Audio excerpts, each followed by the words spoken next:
दस्तक दीजिए उस सोच के खिलाफ जिसे लगता है कि चंद पैसे फेंककर किसी की जान, किसी के ईमान की कीमत लगाई जा सकती है। हम बात पुणे की कर रहे हैं और तब याद कीजिए पोर्श हिट एंड रन मामले को, जहां पर 2 इंजीनियर्स को कुचल देता है 17 साल 8 महीने का एक रईसजादा, और तब से उसके परिवार ने क्या कुछ नहीं किया है उसे बचाने के लिए। यहां तक कि उसका जो सैंपल, ब्लड सैंपल अस्पताल में पहुंचा था, वो डॉक्टरों ने बदल दिया था। ये पुलिस की तरफ से वहां पर अहम जानकारी दी गई। Pune hit and run case में न्याय के खिलाफ सिस्टम कैसे काम कर रहा था, उसकी परत दर परत खुलती जा रही है। सबसे पहले 2 पुलिस अफसरों ने कंट्रोल रूम को जानकारी देना जरूरी नहीं समझा था। उसके बाद विधायक जी सुबह सुबह थाने पहुंच गए थे। इधर आरोपी के पिता ने बेटे की करतूत छिपाने के लिए ड्राइवर को इल्जाम सिर पर लेने का पैंतरा चला, लेकिन 2 डॉक्टर ने तो बेशर्मी की सारी हदें तोड़ दी और इन 2 डॉक्टर ने आरोपी नाबालिग के ब्लड सैंपल गायब कर दिए।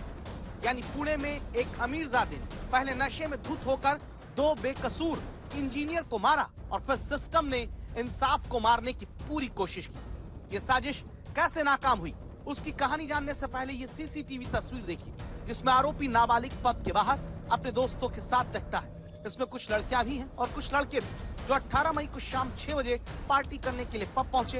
रात 2:30 बजे तक पार्टी की। करीब 8.5 घंटे तक पार्टी करने के बाद ये सभी बाहर निकले। आरोपी नाबालिग ने अपने दादा की ओर से गिफ्ट की गई पोर्शिका से 2 सॉफ्टवेयर इंजीनियर अनीश अवधिया और अश्विनी कोष्ठा को अंधाधुंध रफ्तार में टक्कर मार दिया, मौत दे दी। पुलिस ने आरोप लगाया कि कार चला रहे नाबालिग ने शराब पी थी। इसकी पुष्टि शराब पीते आरोपी के सीसीटीवी वीडियो से भी हुई, लेकिन जिस ब्लड सैंपल से जांच होकर इसकी पुष्टि होती कि नाबालिग ने शराब पी रखी थी, उसे पुणे के ससून अस्पताल के डॉक्टर्स ने बदल दिया। जो डॉक्टर हैं जिन्होंने सील करके ये रिपोर्ट फोरेंसिक को भेजी थी, उनको कल हमने डिटेन किया था। उनके प्राथमिक तपास में ये बात सामने आई कि उन्होंने जुवेनाइल एक्यूज्ड का सैंपल लिया था, लेकिन उसने उसको डस्टबिन में फेंका था और उसने एक किसी और व्यक्ति का सैंपल से उसको रिप्लेस करके उस जुवेनाइल एक्यूज्ड का नाम लिख करके उसको फोरेंसिक लैब को भेजा था। ये चीज उसने डॉक्टर अजय तावरे के ससून हॉस्पिटल के एचओडी फोरेंसिक मेडिसिन के हैं, उनके कहने पे और उनके द्वारा और ये सब मिलके क्रिमिनल कॉन्स्पिरेसी करके ये एक्ट, ये कंडक्ट उनकी हुई थी। इसलिए कल ये क्रिमिनल कॉन्स्पिरेसी और सभी सेक्शंस जो मैंने बताया, इसके तहत दोनों डॉक्टर्स को अरेस्ट किया गया है। इंसाफ का गला घोटने के आरोप में पुलिस ने ससून अस्पताल के 2 डॉक्टर को हिरासत में लिया, जिन्होंने बताया कि ससून अस्पताल के फॉरेंसिक डिपार्टमेंट के हेड डॉक्टर अजय तावरे के कहने पर उन्होंने ये गैर कानूनी काम किया, लेकिन पुलिस की होशियारी से इसे पकड़ा गया। पुणे पुलिस को शक था कि ब्लड सैंपल से छेड़छाड़ हो सकती है, इसीलिए उसने उसी दिन शाम को आरोपी नाबालिग का एक और ब्लड सैंपल गुप्त रूप से एक और सरकारी अस्पताल औंध हॉस्पिटल में लिया और उसे फॉरेंसिक जांच के लिए भेज दिया।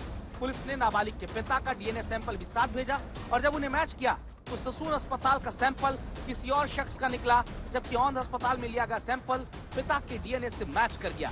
ससून अस्पताल के डॉक्टर्स को अंदाजा नहीं था कि पुलिस आरोपी का एक और सैंपल लेगी और उनकी हेराफेरी पकड़ ली गई। तो पुणे में हर कदम पर 2 बेकसूर नौजवानों की मौत का सौदा करने की कोशिश हुई। पुलिस, ड्राइवर और डॉक्टर्स को पैसों का लालच दिया गया, लेकिन मीडिया के दबाव और पुलिस की सजगता से एक रईस परिवार इंसाफ का शिकार करने में कामयाब होता नहीं दिख रहा है।